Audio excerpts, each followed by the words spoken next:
La capital de Ucrania sufrió hoy un baño de sangre con la muerte violenta de más de medio centenar de personas.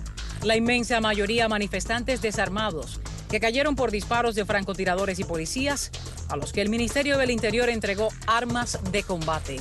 Un periodista de la agencia AP dijo haber visto 10 cadáveres en las calles. Por otra parte, un fotógrafo de Reuters declaró haber visto 15 cuerpos cubiertos por mantas en los alrededores de la Plaza Maidan, donde se concentran los manifestantes.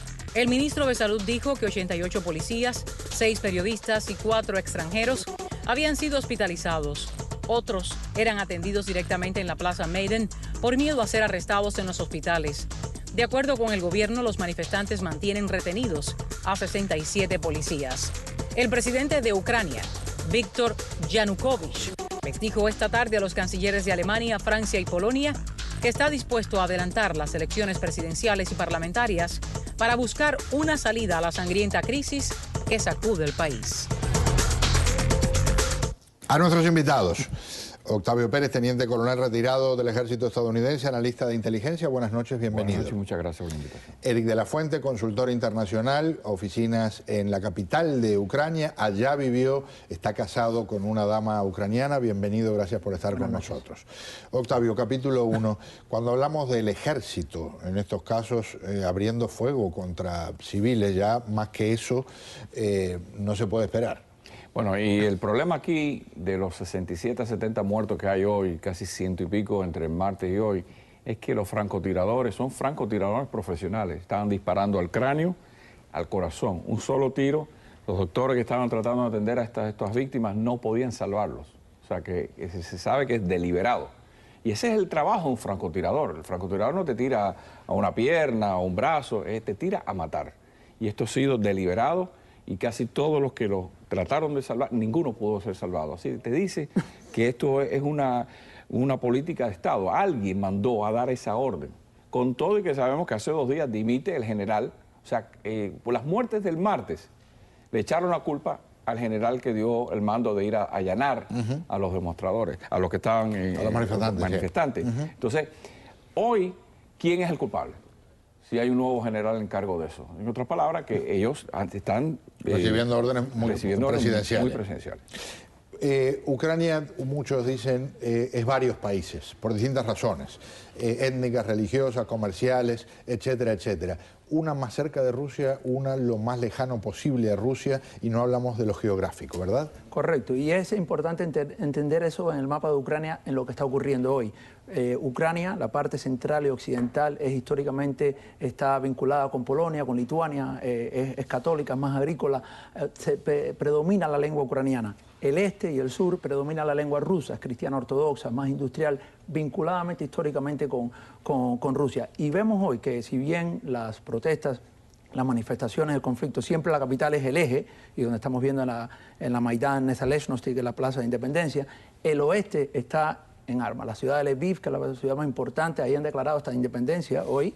En la ciudad de Lutsk han arrestado al alcalde, los manifestantes, e inclusive alguna de la policía y de los miembros de la seguridad se han entregado porque vienen de esa zona, entonces no hemos visto. En el este no hemos visto manifestaciones de esas, de ahí venía la base del presidente Yanukovych, aunque es importante decir que hoy él no es un presidente popular, inclusive en esa zona donde no están participando en las protestas, tampoco quieren ver que están matando personas. Me mencionó una cosa súper interesante en una conversación previa. La Unión Europea, hablando de la posibilidad de que Ucrania puede recibir algún tipo de tratamiento específico para algún tratado comercial. Del otro lado, Rusia, a través de Vladimir Putin, diciendo aquí tienen 15.000 millones de dólares. Claro, y es una de las grandes diferencias cuando uno ve las ayudas que se ofrecen. Vladimir Putin viene, hay 15.000 millones de dólares y es lo que él está buscando, que Ucrania se quede en la esfera de Rusia, pero no le pide reformas constitucionales como piden los manifestantes, no piden reformas jurídicas. Sin embargo, la mayoría de la ayuda de la Unión Europea o de Estados Unidos va a siempre estar vinculado a alguna reforma que tenga que hacer o lo que el Fondo Monetario Internacional pueda decir ciertas cosas, por lo cual hace que Rusia trate de ganar esa batalla. Sin embargo, la parte de progreso e integración hacia lo que es un futuro, también se puede ver que Ucrania necesita de estar más vinculado a Europa, a la misma vez de no divorciarse de Rusia. En otros momentos Putin controló a Ucrania simplemente diciendo cerramos la llave del gas.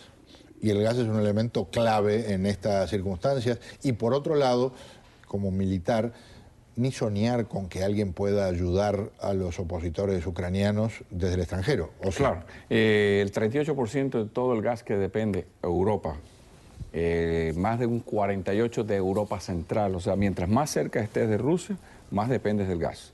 Y de ahí incluimos Alemania, incluimos Francia, Italia, que depende del gas. Y casi todos estos oleoductos y gasoductos pasan entre Bielorrusia en el norte y en el sur por Ucrania. O sea, tener que cambiar eso sería una cosa casi inverosímil.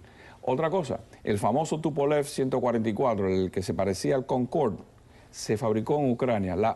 Durante la Unión Soviética, Ucrania era la base tecnológica, o sea, mucha de la infraestructura de la manufactura está allí. O sea, que es una dependencia que sería costosísima para ellos hacer. En otras palabras, ahí es donde está el verdadero vínculo de Putin. El futuro, como decía mi amigo, está en la diversificación de esa economía hacia el occidente, o sea, hacia Europa occidental. Comparto algo que ha llegado en las últimas horas, mencionaba la desesperación de los médicos, el coronel Pérez. Este es Alexander Winchevsky, un cirujano que habla de lo que vio. 2 days ago, it was some special kinds of bullets, metal bullets, spheric bullets. I don't know. I'm a doctor, but today's is Kalashnikov, with no doubt. Today's Kalashnikov. We have this bullet. Injured people is afraid to go to the hospital because previously 1 month ago. Police arrested people in the hospitals. So a lot of people are treated directly on Maidan. Maidan es la plaza esa donde se han generado la mayor parte de las grandes protestas. El doctor no sabe del tema, pero les aclaro, él mismo lo dice, por supuesto, esos proyectiles esféricos que encontraban hace días son de dos tipos. La mayoría son perdigones, son disparados buscando dañar pero no matar, en muchos casos. Algunos pueden ser estas balas de goma o balas de plástico, como se les llaman. La diferencia cuando dice Kalashnikov, o como le ponen ahí en la traducción AKM, que es la abreviatura de este fusil de asalto diseñado en la Unión Soviética, son balas que se llevan por delante lo que encuentran y que, por supuesto, estamos hablando de elementos mortales en cualquier circunstancia. Cuénteme una cosa, y le pido, con todo respeto, el ángulo personal, porque su esposa es ucraniana, porque usted tiene una relación muy especial con Ucrania.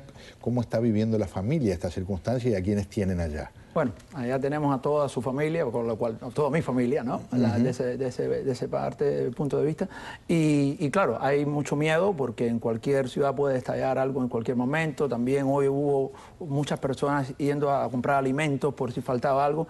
Pero es interesante porque desde el punto de vista de mi familia también refleja una cosa, porque ellos, la mamá de ella es rusa y mi esposa nació en Rusia y creció en Ucrania. Sin embargo, se oponen a Yanukovych. Y creo que hay que entender un poco el porqué de esta protesta, porque lo refiere ahí. Muchos medios se han concentrado en el tratado con la Unión Europea. Es mucho más profundo. Las protestas están concentradas porque hay un desencanto con el gobierno por la corrupción, por el cambio constitucional, por el ataque a las libertades, por el desajuste económico que hay, pero especialmente la corrupción. Ucrania es número 144 de 175 en el ranking de Transparencia Internacional. Estamos hablando de los niveles de Nigeria e Irán, pero la diferencia es que Ucrania no es Nigeria, ni Irán, ni un país africano, es un país bastante desarrollado, con riquezas, y eso hace que la ilusión de las personas esté por el piso y esté en retroceso, y eso es lo que vemos aquí. Ya no piden lo de la Unión Europea, piden la renuncia del presidente, piden los cambios constitucionales, y lo refleja mi familia y lo refleja la sociedad en general. Aprendo en estas conversaciones, mucho gusto tenerlo aquí, muy amable, un placer tenerlo aquí, coronel. Muchas gracias. Gracias. Vamos a un paréntesis. Al regresar